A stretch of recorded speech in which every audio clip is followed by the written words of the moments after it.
I'm Valerie Sanders, 32, and I never thought my parents' luxury car showroom grand opening would end with me standing alone on the sidewalk, tears streaming down my face.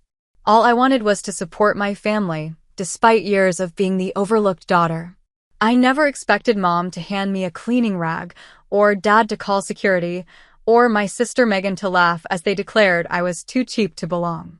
If you're watching this video and have ever felt like an outsider in your own family, drop a comment below letting me know where you're watching from and hit that subscribe button to join our community of survivors. Growing up in Detroit was supposed to be my American dream story. Instead, it became a lesson in never being enough. My parents, Robert and Diane Sanders, started a small car dealership when I was just 5 years old. It wasn't much back then, just a modest lot with a handful of used sedans and a tiny office that smelled like my dad's coffee and my mom's perfume. I used to love spinning on the office chair while Dad talked to customers, feeling like I was part of something special. That feeling didn't last long. As the business grew, so did my mother's obsession with appearances. Our modest home was upgraded to a larger one in a better neighborhood. My school clothes became brand-specific. Every decision was filtered through the lens of, what will people think? My father, meanwhile, transformed into a workaholic who measured life's value in sales figures and profit margins. Dinner conversations revolved around business strategy rather than, how was your day? Then there was my sister Megan. 3 years younger than me, she somehow became the golden child almost from birth. Where I was reserved and creative, Megan was outgoing and practical. She could charm my father's business associates while I stood awkwardly in corners at company events. She understood profit margins at 10 years old while I was sketching designs for my dream bedroom. My 12th birthday crystallized everything wrong with our family dynamic. I'd been promised a special celebration, just our family at my favorite Italian restaurant. I'd talked about it for weeks, even picked out my outfit. The morning of my birthday, I came downstairs to find my parents huddled around Megan at the kitchen table, cooing over a certificate. She'd won a school mathematics award. By dinner time, my birthday had morphed into a celebration of Megan's achievement. The restaurant reservation was changed to accommodate my father's business partner who wanted to congratulate the math prodigy. My birthday cake had "Congratulations Sanders Family" written on it. I blew out candles while everyone toasted to Megan's bright future. As we grew older, the divide between us deepened. I discovered a passion for interior design during high school, transforming my bedroom with salvaged furniture and creative paint techniques on a shoestring budget. My mother called it playing house, while my father dismissed it as arts and crafts. When I announced my intention to study interior design in college, my father's response was immediate. We're not paying for a useless degree.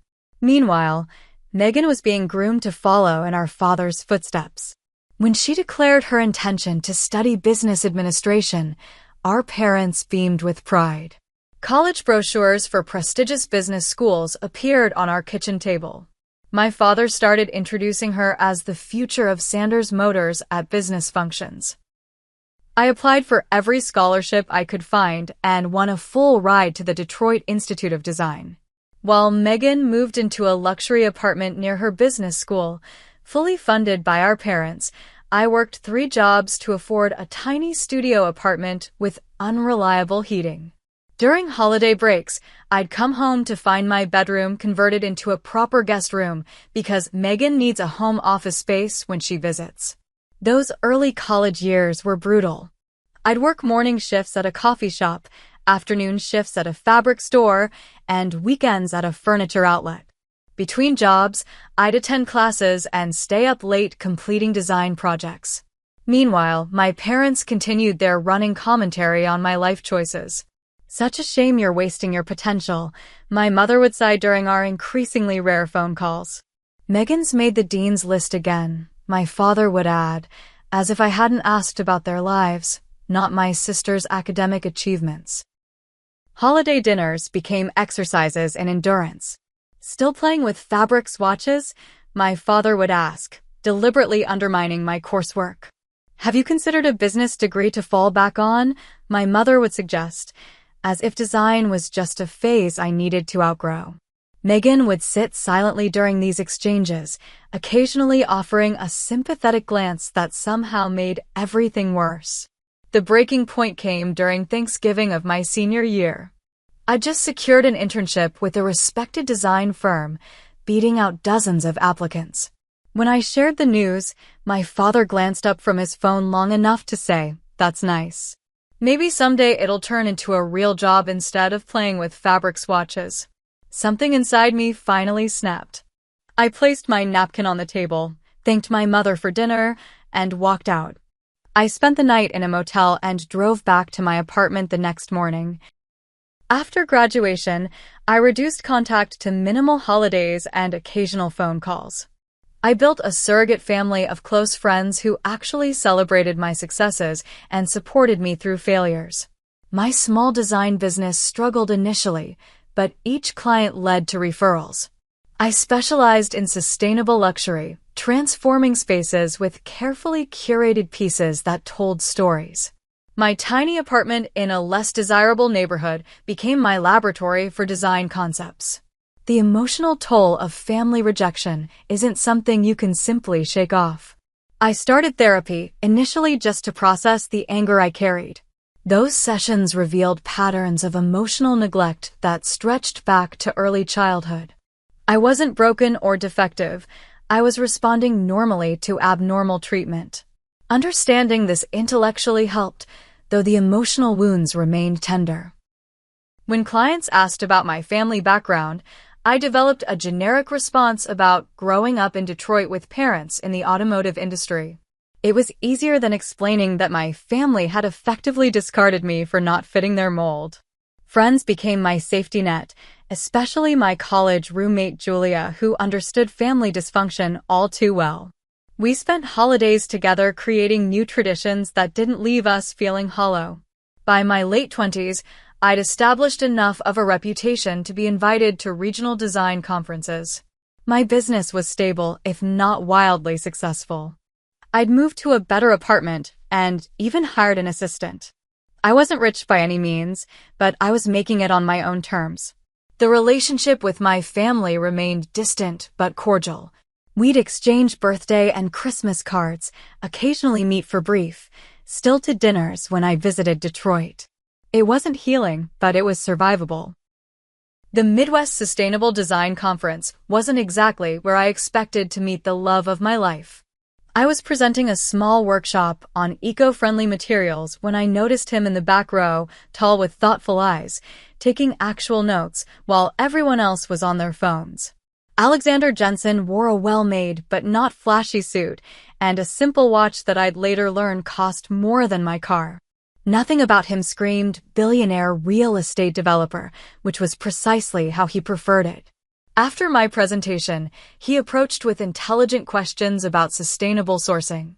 "I'm developing properties that need to last generations, not just until the next trend," he explained. There was something refreshing about his practical approach to luxury. When he suggested coffee to continue our conversation, I agreed without hesitation. Coffee turned into dinner, and by dessert, I realized we'd been talking for nearly 5 hours. Alexander listened. Really listened. He asked about my design philosophy, my challenges with sourcing materials, my long-term vision.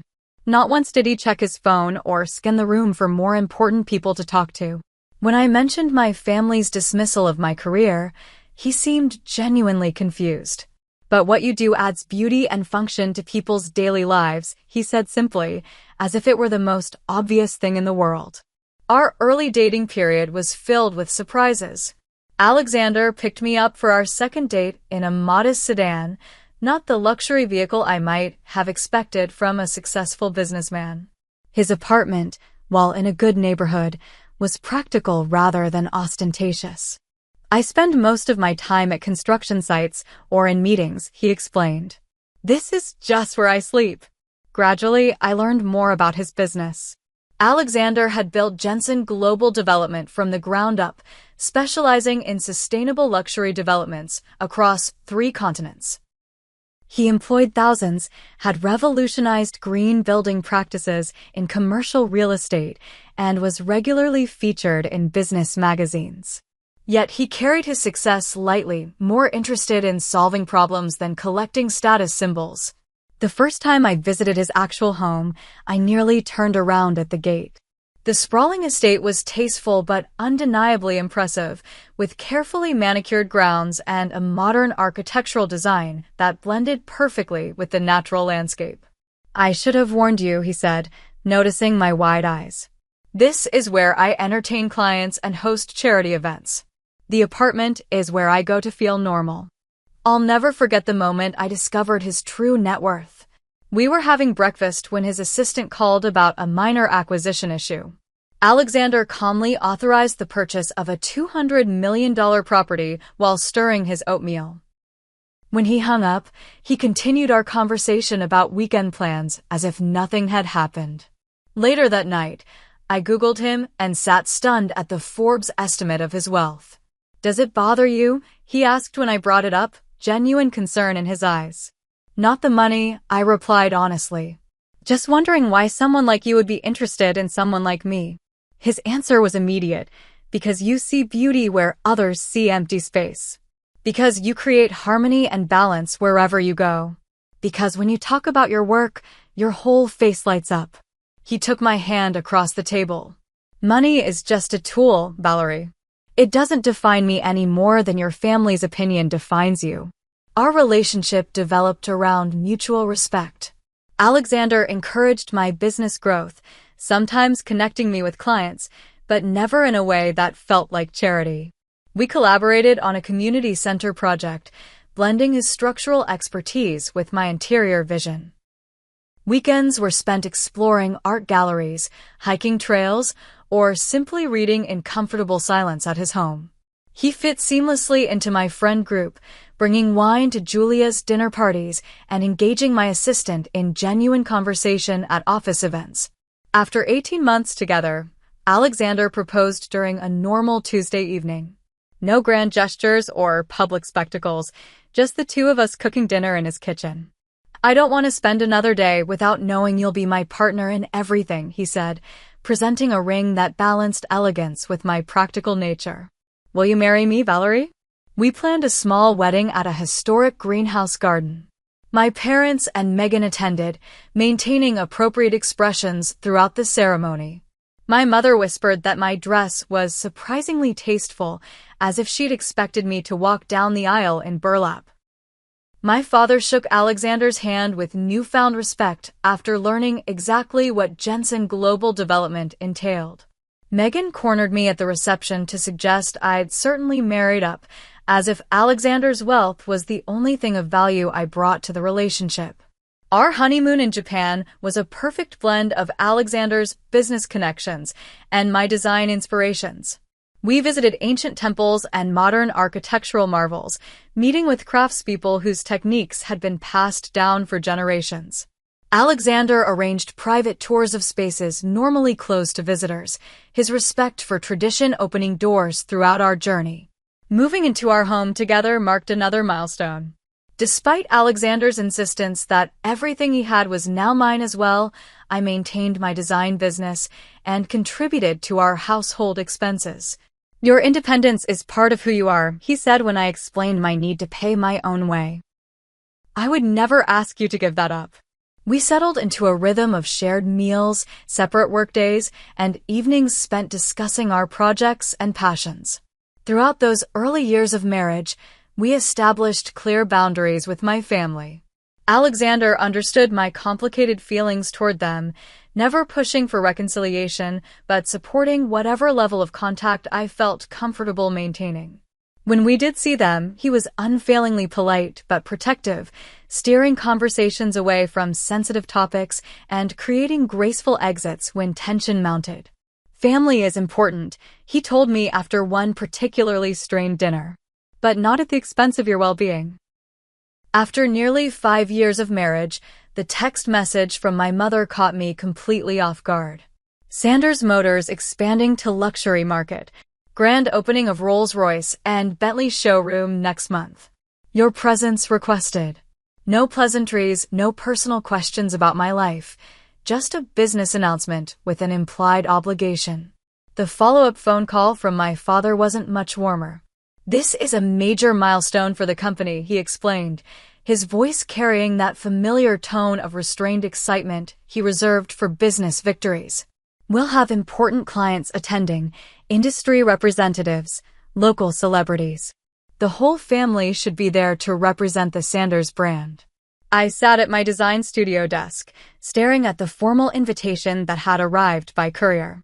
Heavy cream cardstock with embossed gold lettering announced the grand opening of Sanders Luxury Motors with all the subtlety of a peacock display. The RSVP card requested confirmation of attendance and the number of guests. "Do you want to go?" Alexander asked that evening, his expression carefully neutral as he reviewed the invitation. We were having dinner on our terrace, the spring evening unusually warm for Michigan. "I don't know," I admitted. "Part of me wants to believe this is an olive branch. Another part remembers every dismissive comment and backhanded compliment." Alexander set down his fork. "I think you need to decide what you want from this relationship going forward. If reconciliation is your goal, this might be a step toward that. If you're comfortable with the current distance, that's valid too." The decision became more complicated when Alexander revealed a scheduling conflict. "I have to be in Singapore that week," he explained, genuine regret in his voice.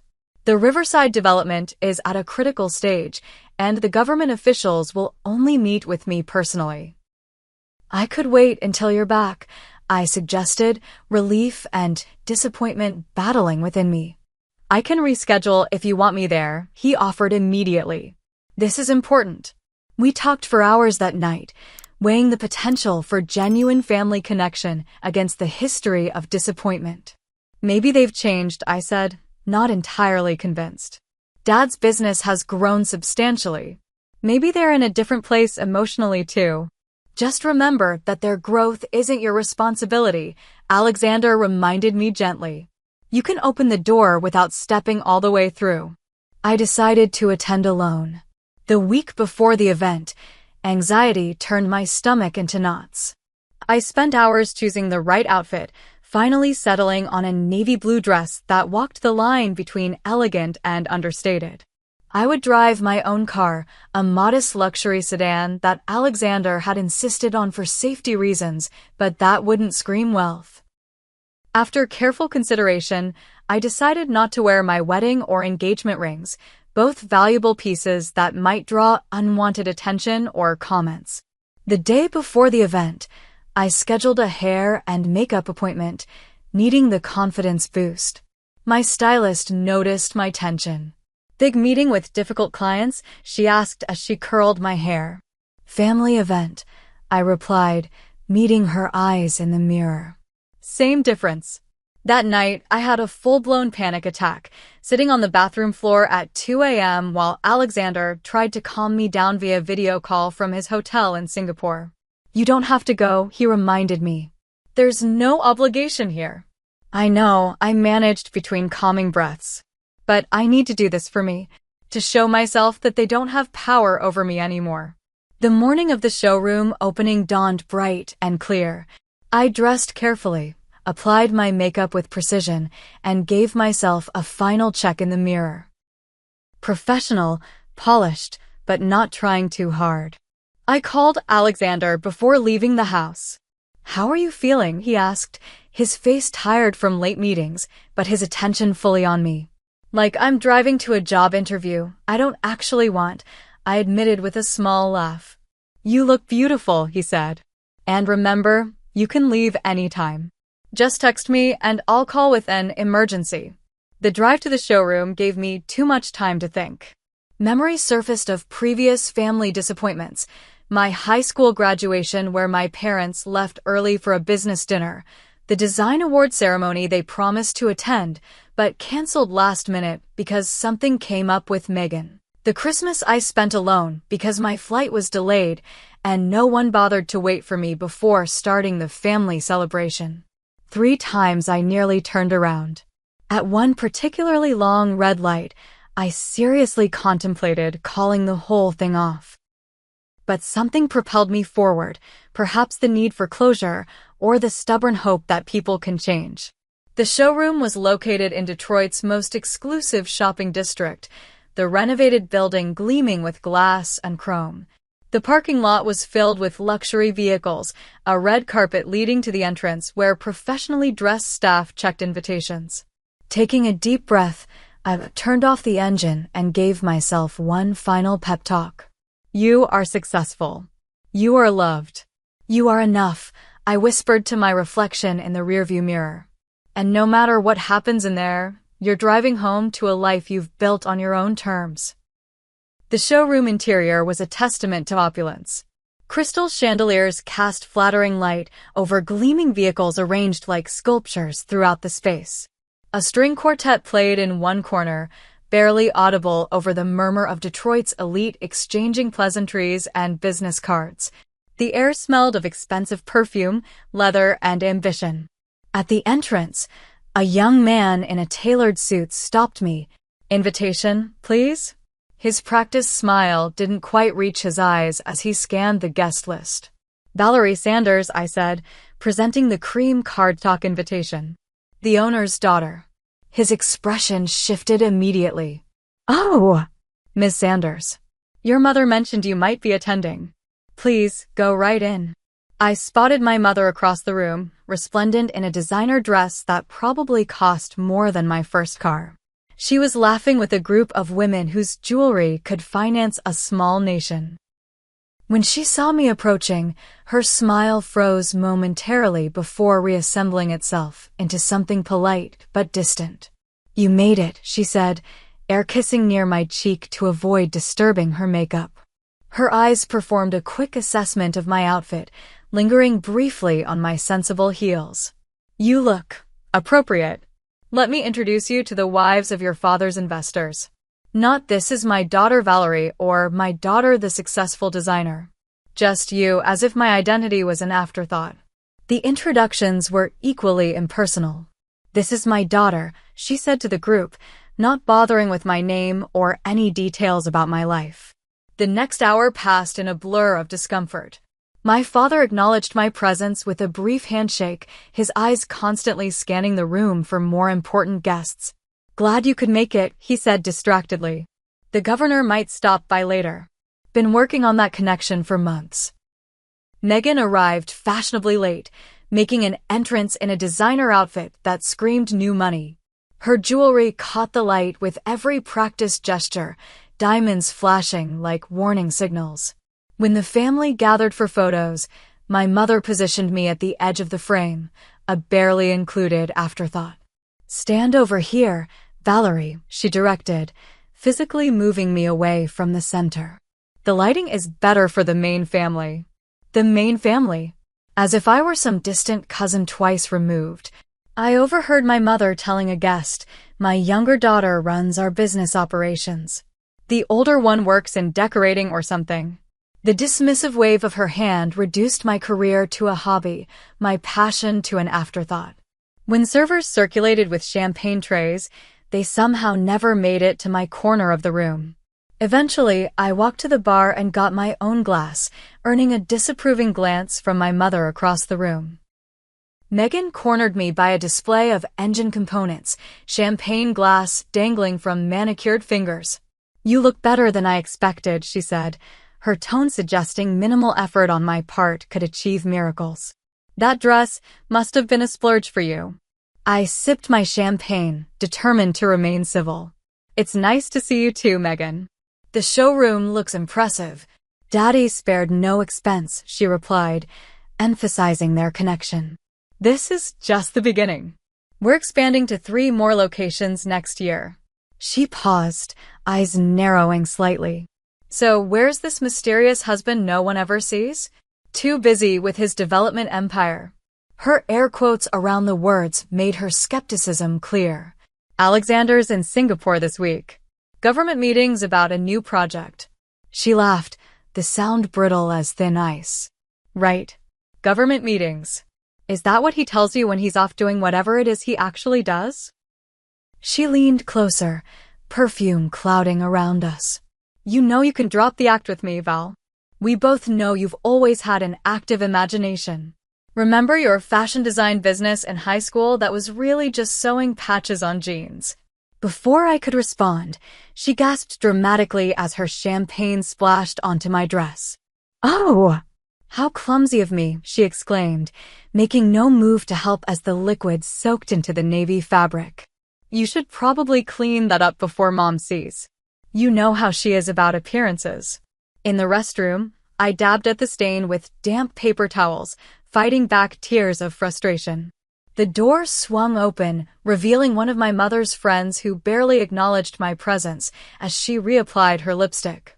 "Such a lovely event your family has put together," she commented vaguely in my direction. "Your sister seems so capable. Following in your father's footsteps, I understand." I nodded politely, not trusting my voice. When she left, I called Alexander, needing to hear a supportive voice. "How's it going?" he asked, concern evident despite the poor connection. "About as expected," I replied, trying to keep my voice light.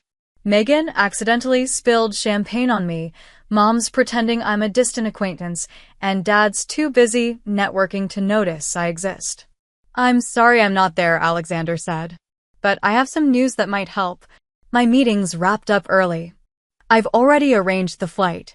I should land in Detroit around 8 p.m. your time." Hope fluttered in my chest. "Really? You'd do that?" "Of course. I'll come straight to the event if you want me to." I checked my watch. The showroom opening was scheduled until 10 p.m., with a VIP after-party to follow. "Yes, please. If you're not too tired from the flight." "Never too tired for you," he promised. "I'll let you know when I land." Bolstered by the knowledge that Alexander was on his way, I returned to the main showroom. My family had gathered near the central display where a Rolls-Royce Phantom gleamed under carefully positioned spotlights. My father was speaking animatedly to a group of well-dressed men, Megan at his side nodding at appropriate intervals. My mother hovered nearby, adding gracious smiles to the conversation. I approached cautiously, hoping to join the family presentation.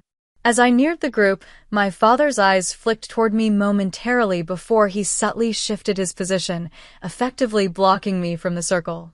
My mother noticed my approach and discreetly shook her head, mouthing, "Not now, this is business."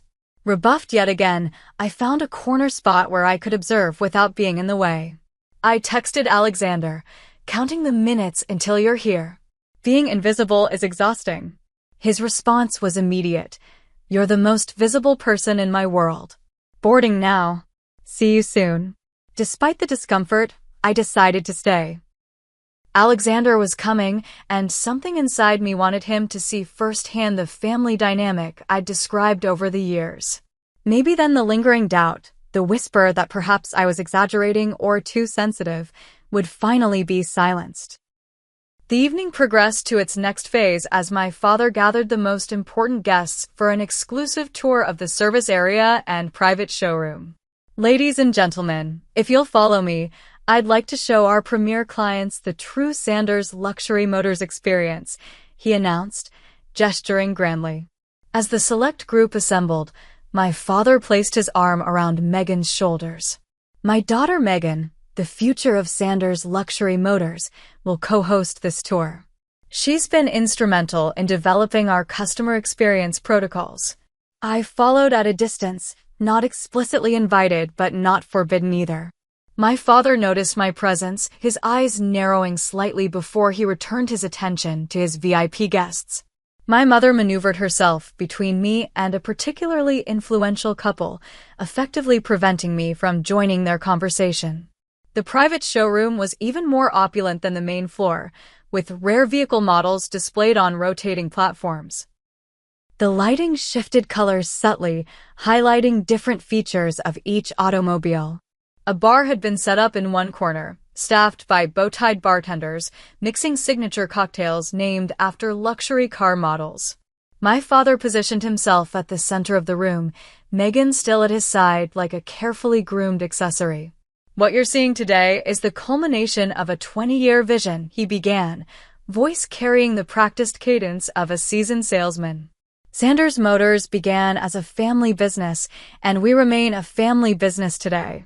The difference is scale and vision. He gestured around the room, his expression proud. This showroom represents the legacy we're building, a legacy that will continue through generations of Sanders to come. His eyes rested meaningfully on Megan, who beamed under the attention. An older gentleman in an impeccably tailored suit spoke up. "Robert, I believe you have another daughter as well?" He glanced around the room, eventually spotting me at the periphery. "Is she also involved in the business?" My mother intervened before my father could respond.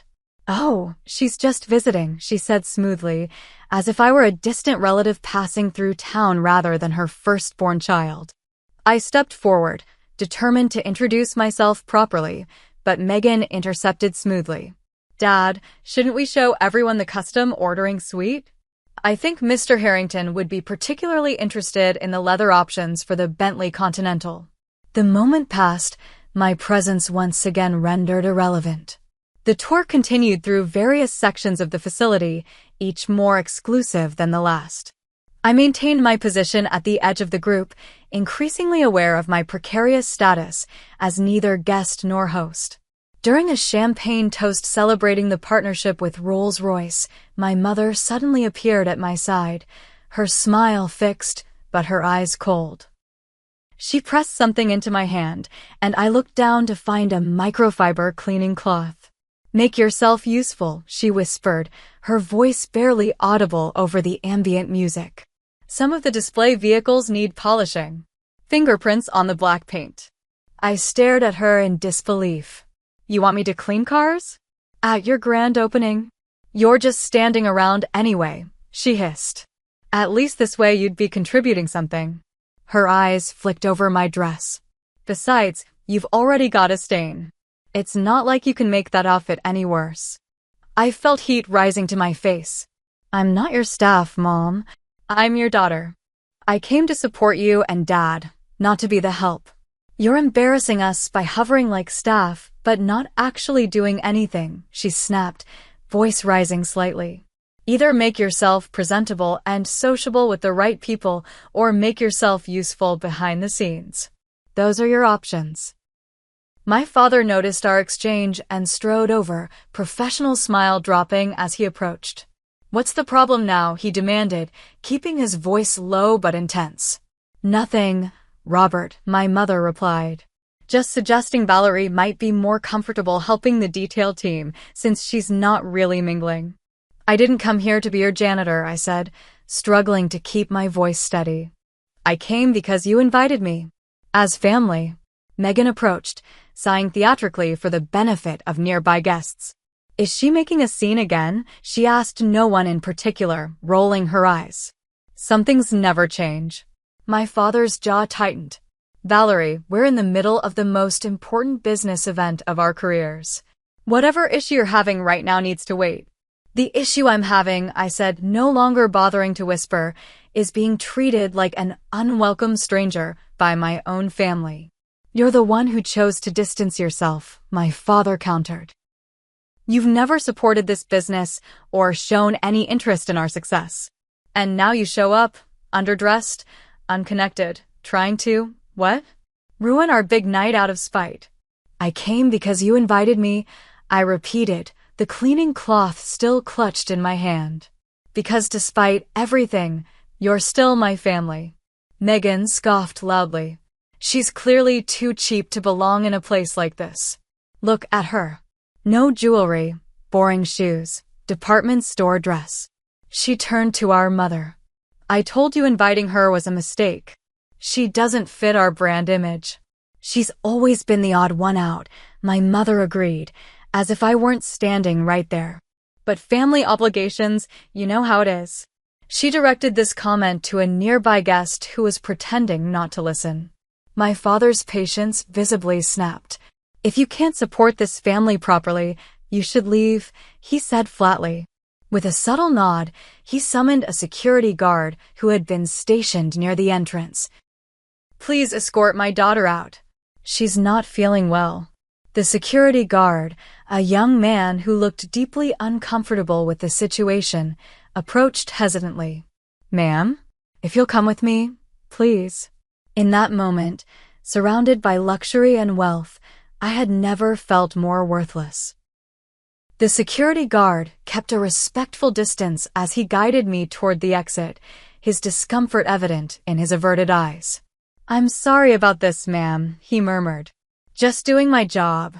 "I understand," I replied, maintaining as much dignity as possible while being escorted out of my own family's event.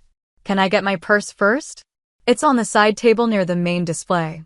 Before he could respond, Megan appeared with exaggerated concern on her face. "I'll take care of her things," she assured the guard. "Best if this is handled quickly and quietly." The message was clear: get me out fast, minimize the disruption. Guests pretended not to stare as I was led toward the door, their conversations growing hushed, then resuming with increased animation once I passed.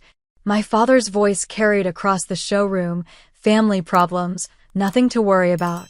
Now, about those import tariffs on luxury vehicles. I stumbled slightly as I exited the building, emotion finally overwhelming my composure. Tears flowed freely down my cheeks as I stood alone on the sidewalk, the evening air cool against my flushed skin. Without my purse, I couldn't even leave. My car keys, phone, and wallet were all inside. Fortunately, I'd slipped my phone into my dress pocket after texting Alexander earlier. With trembling fingers, I called him. "I'm at the airport," he answered immediately. "Just landed." "What's happening?" "They kicked me out." I managed between quiet sobs. "Security escorted me out. My own father had me removed like some disruptive stranger." "What?" The shock in his voice mirrored my own disbelief. "Where are you now?" "Outside the showroom." "They wouldn't let me get my purse." "My keys are inside." His response was immediate and calm. "I'm getting in the car now. Don't go anywhere. I'll be there in 20 minutes, traffic permitting." "Okay," I whispered, suddenly exhausted by the evening's emotional toll. "Valerie," Alexander's voice softened. "I love you. And I'm so sorry this happened. Stay strong for just a little longer." After hanging up, I moved to a decorative bench near the entrance, trying to compose myself. I wiped away tears, straightened my dress, and took deep breaths until my breathing steadied. An odd calm settled over me, perhaps the peaceful clarity that comes after a storm. My family had shown me exactly who they were and how they valued me. The pretense was finally over. 15 minutes later, I heard it before I saw it, the distinctive purr of a powerful engine, smoother than standard luxury vehicles. A gleaming black Rolls-Royce Phantom turned into the driveway, its polished surface reflecting the showroom lights like a moving mirror. The very same model that had been on center display inside was now rolling toward the entrance. Inside the showroom, I could see guests turning toward the windows, conversation pausing as attention shifted to the new arrival. The Rolls-Royce came to a perfect stop directly in front of the entrance, its presence commanding immediate respect. A uniformed driver emerged and walked around to open the passenger door. Alexander stepped out, immaculate in a bespoke suit despite having just completed a 17-hour flight. His eyes scanned the entrance until he spotted me, and his expression softened immediately. He walked directly to me, ignoring the stares from inside the showroom, and took my hands in his. "Are you okay?" he asked, searching my face with genuine concern. "I am now," I said, meaning it completely. He pulled me into a gentle embrace, mindful of my stained dress, and whispered, "I'm so sorry I wasn't here sooner." "You're here now," I replied, drawing strength from his presence. "That's what matters." After a moment, Alexander stepped back and looked toward the showroom entrance. "I think we should retrieve your purse, don't you?" I nodded, straightening my shoulders. "Yes, let's do that." We walked arm in arm back into the showroom, his presence beside me like armor. A hush fell over the nearest guests as we entered, rippling outward until the entire space grew quiet except for the background music.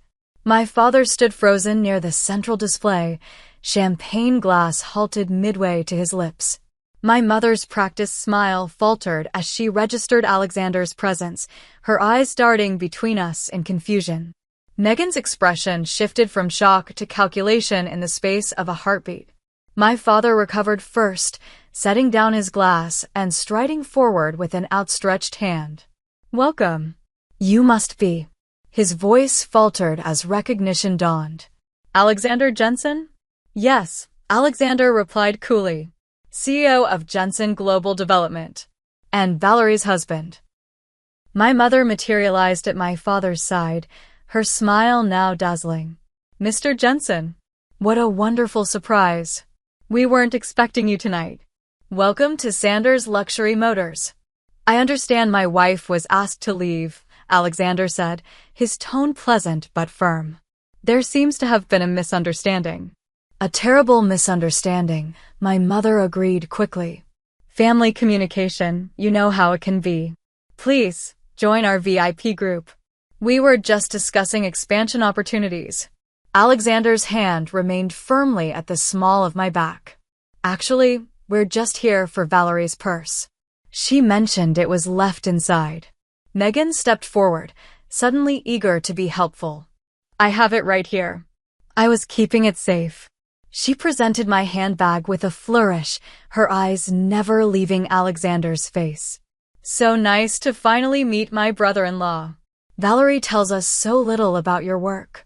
We should really get together sometime to discuss potential business synergies."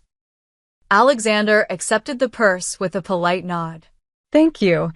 He handed it to me before turning back to my family. "Your showroom is impressive. We've actually been looking at expanding our company fleet. Currently, we maintain about 30 luxury vehicles for executive transport." My father's eyes widened. 30? Well, we would certainly be interested in discussing fleet options. I could set up a meeting for next week. "That won't be necessary," Alexander replied smoothly.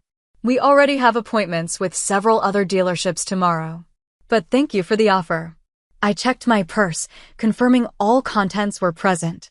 "I think we have everything we need," I said, looking up at Alexander. My mother made one last attempt. "This has all been a misunderstanding, darling. Why don't you and Alexander stay? The night is young, and we have so much to catch up on."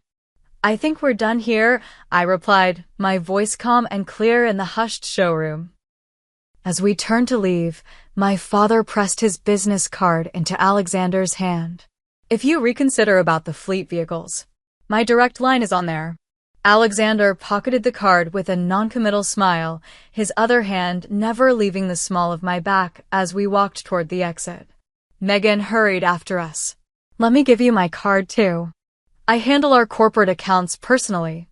She fumbled in her clutch, producing a glossy business card embossed with the Sanders Luxury Motors logo. "Thank you," Alexander said politely, accepting the card without slowing our exit. My mother called after us. We should have dinner soon. "Call me Valerie." We walked out with dignity, neither rushing nor lingering, the perfect picture of composure. The uniformed driver opened the doors of the Rolls-Royce, and we slipped into the sumptuous leather interior. Only when the privacy screen raised and the vehicle pulled away did I finally let out the breath I'd been holding.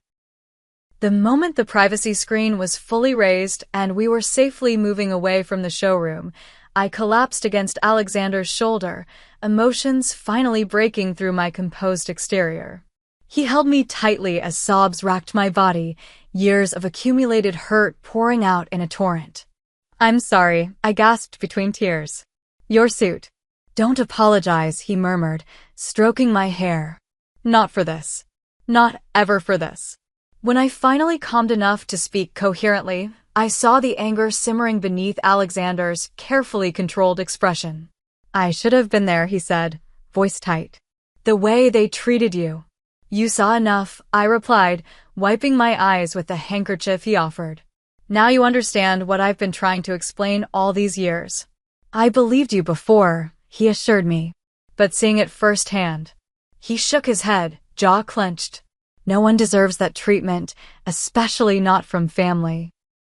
I looked out the window at the passing city lights, feeling strangely hollow and full simultaneously. The worst part is that even knowing how they are, part of me still hoped for something different. How pathetic is that? Alexander turned my face gently toward his. Hope isn't pathetic, Valerie. It's human. And for what it's worth, I'm proud of how you handled yourself in there. Many people would have screamed or made a scene. You were dignified and strong. I don't feel strong, I admitted. That's the thing about strength, he said quietly. It's most evident when we feel weakest.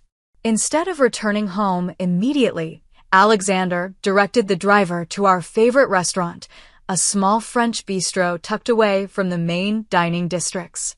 The owner, Marcel, welcomed us personally despite the late hour, settling us in a private corner booth. I know you probably don't feel like celebrating, Alexander said as Marcel brought champagne without being asked. But I refuse to let your family ruin our evening completely. Over a quiet meal, we discussed what had happened, processing the events together. They're never going to change, I realized aloud, the truth finally settling in my heart. All these years, I've been waiting for some recognition, some sign that they see me. But they don't want to see me. They want to see the version of me that fits their narrative. And that's their loss, Alexander said firmly. The real you is extraordinary. The weeks following the showroom incident brought a barrage of communication from my family. My father left voicemails about exciting business opportunities and misunderstandings that shouldn't interfere with potential partnerships. My mother sent text messages about family unity and moving past disagreements. Megan suddenly developed an interest in catching up, sister to sister, her messages transparently focused on establishing connection with Alexander. I ignored them all, focusing instead on self-care and emotional processing. I immersed myself in design projects, finding solace in creating beautiful, functional spaces for clients who genuinely appreciated my work. Alexander, true to his nature, neither pushed me toward reconciliation nor encouraged complete estrangement. This is your journey, he said. I'm just here to support whatever you decide. 3 weeks after the incident, we retreated to our lake house for a long weekend, needing space from daily pressures. Sitting on the dock at sunset, feet dangling in cool water, I finally felt clarity emerging from the emotional fog. I think I need to meet with them, I said, watching ripples spread across the lake's surface. Not for reconciliation, but for closure. To say the things I've never said. Alexander nodded, understanding without words. When you're ready, I'll be there. No, I replied after consideration. I appreciate that, but I need to do this myself. You being there would change the dynamic. They'd focus on impressing you rather than hearing me. He squeezed my hand. Whatever you need. Just remember you're not obligated to maintain relationships that harm you, even with family. The following week, I scheduled a meeting at a neutral restaurant, halfway between our home and my parents' house. They arrived together, Megan included, looking uncomfortable outside their natural habitat of luxury and control. Thank you for meeting us, my mother began, her social smile firmly in place. We've been so worried. Have you? I asked quietly. Because your messages have been exclusively about business opportunities and social appearances. Not once has anyone asked if I'm okay after being publicly humiliated and escorted out by security. My father shifted uncomfortably. That was unfortunate. The situation escalated quickly. The situation, I repeated. You mean when you chose to treat your daughter like an unwelcome intruder rather than family? You've always been so sensitive, my mother said dismissively. We were under tremendous pressure that night.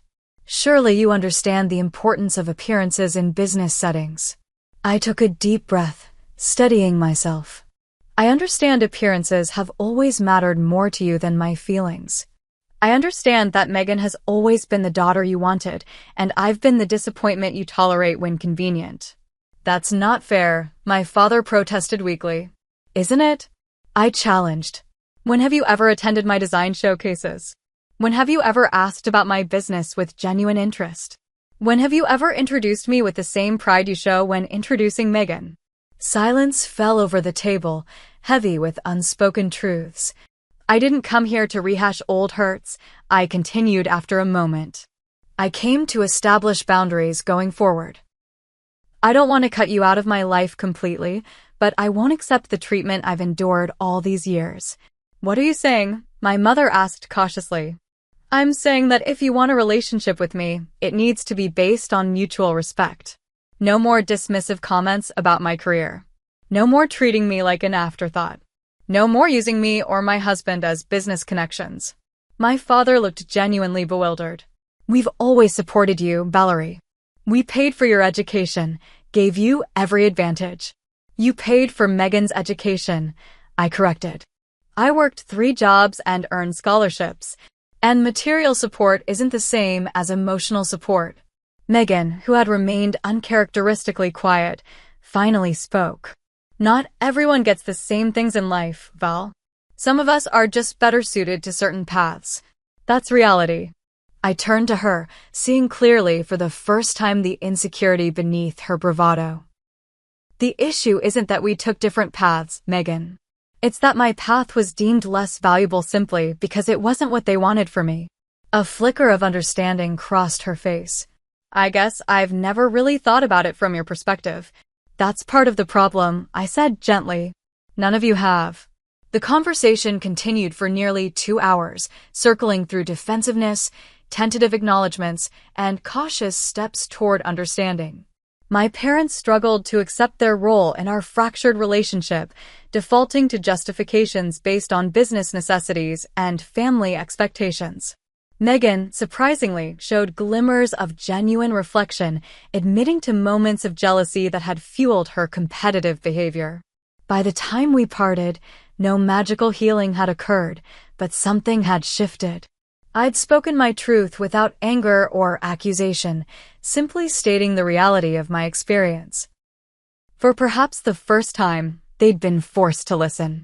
We would like to try, my mother said as we prepared to leave. To do better, I mean. That's all I've ever wanted, I replied honestly.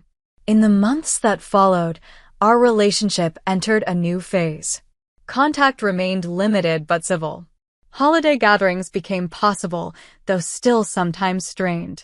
My parents made awkward but genuine attempts to show interest in my design work, occasionally referring potential clients my way. Megan and I established a cautious friendship based on adult respect rather than childhood competition. The most profound changes, however, happened within me.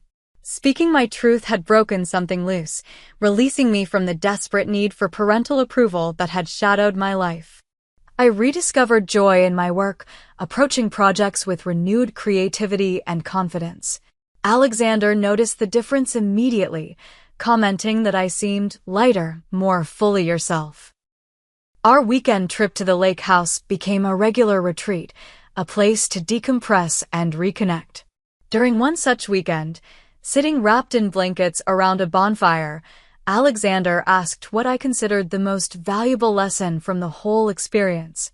I've learned that you can't earn approval from people who aren't equipped to give it, I said after reflection. My parents' limitations aren't a reflection of my worth. And success doesn't require everyone's acknowledgement to be real. That's profound, he said, stoking the fire. And difficult to truly understand. I've also learned that family isn't just who you're born to, I continued. It's who makes space for you to be authentically yourself. Sometimes those are the same people. Sometimes they're not. The healing process wasn't linear or complete. Certain comments still stung, old patterns occasionally reemerged. But I'd found freedom in accepting my family's limitations while refusing to be limited by them. I maintained civil contact while investing my emotional energy in relationships that nourished rather than depleted me. My design business flourished as I launched a firm specializing in sustainable luxury, blending my creative vision with Alexander's business acumen. I built connections with artisans and craftspeople who shared my values, creating spaces that reflected authentic expression rather than status-seeking display. Throughout this journey, I came to understand that true wealth isn't measured in luxury cars or elite connections. It's found in relationships that allow growth, in work that brings fulfillment, in the courage to stand firmly in your own truth even when others can't see it. The road to healing with my family remains long and uncertain. Some wounds may never fully close, but I've learned to walk that road on my own terms, neither abandoning hope nor surrendering my self-worth in its pursuit.